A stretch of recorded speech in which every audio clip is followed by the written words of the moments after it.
Voilà, je suis ravi de retrouver mes camarades d'Elsie et de vous retrouver, Michel Alliot-Marie. Alors, pardonnez-moi, elle est un peu brutale, cette question, mais ce matin, vous êtes parmi ceux qui revendiquent la prudence sur l'affaire syrienne ou au contraire ceux qui veulent punir? Moi, je dis qu'on ne fait pas une opération militaire pour faire une opération militaire. Je pense qu'il est indispensable de réfléchir d'abord au contexte stratégique. C'est vraiment quelque chose d'ahurissant que la légèreté de François Hollande, voire l'amateurisme de François Hollande dans cette affaire. Mardi dernier, il nous annonçait pratiquement que la France, ça y est, allait dans les jours qui viennent intervenir en Syrie. Aujourd'hui même... Obtenant le soutien de Jean-François Copé, et puis celui d'Alain Juppé. Mais attendez, aujourd'hui même, nous y reviendrons si vous voulez, aujourd'hui même, François Hollande dit « Je m'adresserai aux Français quand j'aurai tous les éléments en main ». Qu'est-ce que ça veut dire? Ça veut dire que mardi dernier, il était prêt à intervenir tout de suite, sans avoir, a fortiori, les éléments en main, puisqu'il ne les a pas aujourd'hui. On ne fait pas une opération militaire pour faire une opération militaire. La coalition ou la décision des Américains? Mais l'ensemble. L'ensemble, c'est évident.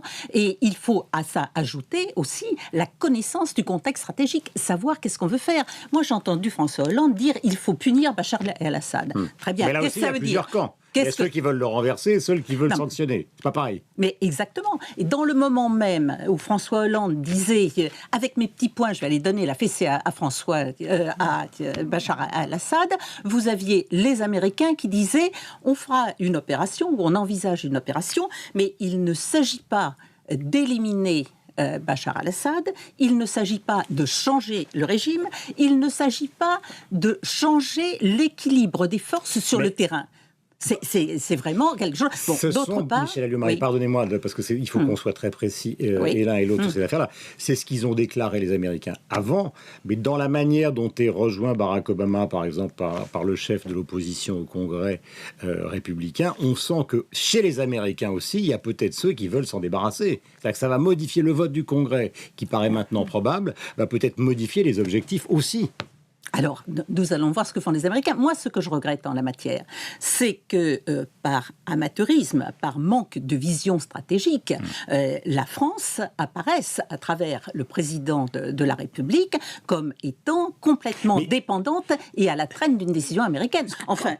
Est-ce que vous imaginez Nicolas Sarkozy ou Jacques Chirac ou même François Mitterrand dire on fait une opération et puis dire ensuite oui mais finalement on la change, on l'attend parce que les Américains n'ont pas pris leur décision. Mais la gaulliste que vous êtes ne peut pas accepter l'idée du vote préalable, c'est pas dans la Constitution. Parce qu'il y en a beaucoup. D'accord, je pense que pour ceux qui nous écoutent, il faut effectivement probablement dire de quoi il s'agit. Là, il ne s'agit pas du vote du Congrès américain, mais il s'agit de ce qui va se passer en France. De l'éventualité d'un vote devant le Parlement français.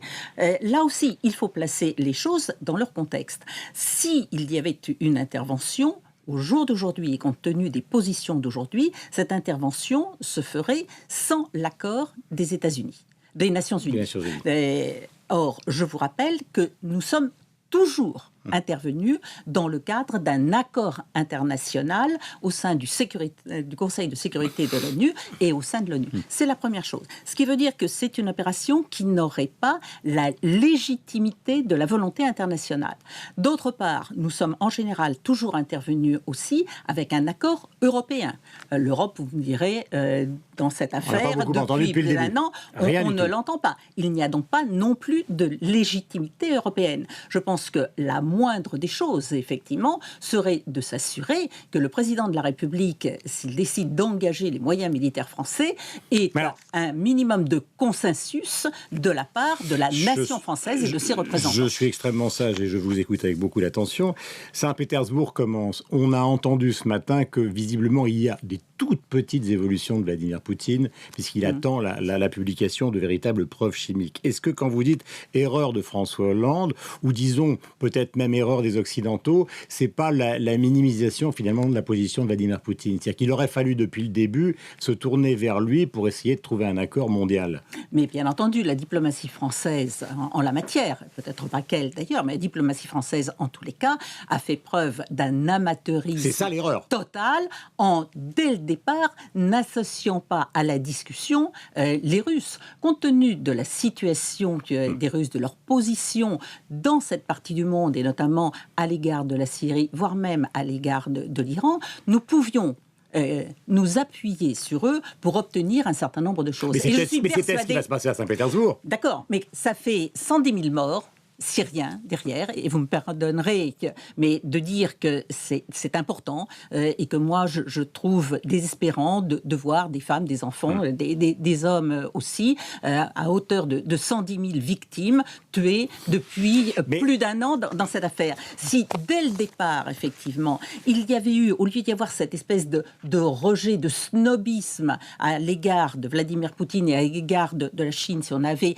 essayé d'avoir un dialogue avec eux pour trouver une solution sur la Syrie, sans doute aurait-on pu éviter à la fois les victimes syriennes, mais également la déstabilisation de toute la région. Est-ce que vous croyez que Vladimir Poutine, dans cette affaire, est prêt à nous écouter? Quand je dis nous, c'est les Occidentaux. Écoutez, moi j'ai rencontré à de nombreuses reprises Vladimir Poutine dans mes différentes fonctions ministérielles. Je peux vous dire que c'est quelqu'un dont on peut obtenir beaucoup dès lors qu'il a le sentiment qu'on ne le met pas de côté et qu'il y a un minimum de relation de confiance qui peut s'établir sur un certain nombre de sujets. Or, François Hollande, dès le départ, a dit Vladimir Poutine, je ne veux pas entendre. D'ailleurs, souvenez-vous de l'échec monumental de son voyage officiel en Russie. J'ai plusieurs questions techniques à vous poser et puis des questions évidemment à caractère politique. Sur le plan technique, vous avez été ministre de l'Intérieur, mais ministre de la Défense.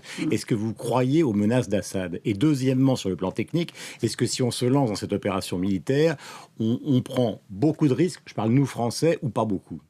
Alors, des menaces, oui, d'autant qu'elles peuvent non seulement venir d'Assad, mais également d'un certain nombre de ses alliés et d'une façon générale d'un certain nombre de groupes qui, dans cette région du monde, sont en train de déstabiliser les relations et pour lesquelles la France, parce qu'elle est présente au Liban avec ses 900 soldats et avec un grand nombre de Français qui sont là, parce qu'il y a des Franco-Libanais.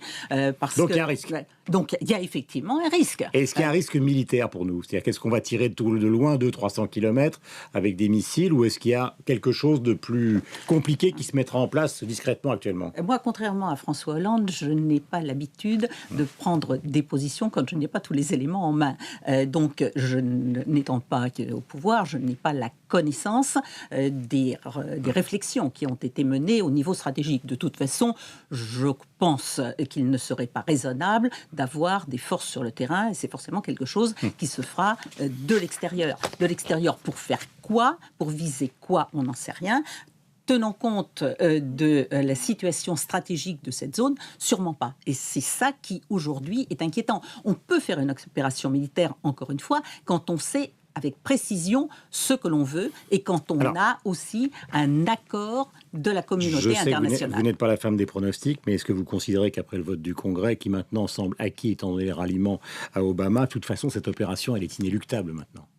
Mais d'abord, je n'en sais rien, parce qu'encore une fois... mais c'est à l'analyste que je m'adresse. Oui, d'accord, mais pour l'instant, le vote du Congrès n'est pas encore fait. Toute la presse américaine ce matin considère que c'est quasiment fait. Mais attendez, c'est pas une boule de cristal dans laquelle on voit les choses. Quand vous avez une opération militaire, ça veut dire que vous engagez des hommes et des femmes qui sont des militaires sur le terrain ou à proximité du terrain. Cela veut dire qu'il peut y avoir aussi un certain nombre de conséquences. Donc nous allons voir ensuite cette opération, en quoi consistera-t-elle? Je n'en sais rien. On sait que ses finalités, c'est pas d'éliminer Bachar al-Assad, c'est pas de changer le régime, c'est pas de changer l'état des forces sur le terrain. Donc elle sera quoi? De toute façon, moi, ce que je pense, c'est que vraisemblablement, il y aura un dialogue entre les Américains et les Russes, dont probablement nous serons ça, c'est dans les heures qui viennent. D'ailleurs, qui détermineront, grosso modo, les frappes là où elles auront lieu et ce qu'elles viseront. Parce qu'il y a aussi une réflexion technique à avoir. Supposons que l'on frappe l'endroit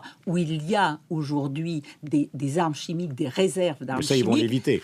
Qu'est-ce qui se passe? Ça se disperse dans l'atmosphère, on n'en sait rigoureusement rien. Alors qu'est-ce qu'on va faire? Est-ce qu'on va essayer de frapper Bachar al-Assad? Non, puisqu'on a dit qu'il ne s'agissait pas de l'éliminer. C'est ça le problème. J'ai une question historique et une question politique. Question historique, parce que maintenant vous avez retrouvé, vous l'avez toujours eu, mais une certaine forme de franc-parler. Vous qui aimez bien Jacques Chirac, est-ce que vous avez accepté finalement que Nicolas Sarkozy, à un moment, le traite de roi fainéant? Parce que c'était ça l'opération. Non, mais je l'ai dit à Nicolas Sarkozy, on n'a jamais intérêt, et il n'est pas convenable à la limite, d'attaquer avec ce type de propos des gens qui sont dans votre propre famille politique. Et naturellement, c'est quelque chose qu'il faut éviter, d'autant que ça ne sert à rien, sinon à créer des ruptures, à créer des distances. Et dans une famille, on a au contraire intérêt à être unis. C'est pour ça que je vous pose cette question, parce qu'on en revient au droit d'inventaire, parce que maintenant, le procès qu'il a fait d'une manière médiatique à Jacques Chirac, on est en train de lui faire, Hervé Novelli, enfin ils sont très nombreux, ceux qui réclament un droit d'inventaire, considérant que finalement ce quinquennat n'a pas été une réussite. Vous êtes pour ce droit d'inventaire, et est-ce que cette obsession présidentielle de votre camp n'est pas en train de favoriser 10 ans pour François Hollande? Alors, sur le droit d'inventaire, moi je dis toujours, l'inventaire, on peut et on doit peut-être le faire soi-même. Demandez-moi de faire mon inventaire sur mon poste de ministre de la Défense, de ministre de l'Intérieur, de ministre de la Justice, de ministre des Affaires étrangères. J'y suis prête. Ce que je n'aime pas, c'est qu'on dise « je vais faire l'inventaire de l'autre », surtout quand il peut y avoir un certain nombre d'arrière-pensées politiques. Est-ce que vous considérez que ces primaires peuvent vous intéresser, vous? Écoutez, c'est pas ce sera ma dernière question. Très bien. Eh bien, je vais vous dire, aujourd'hui, ça n'est pas la préoccupation des Français. Et comme moi, ce qui m'intéresse, c'est d'écouter les Français et de répondre à leurs questions. C'est d'abord ça.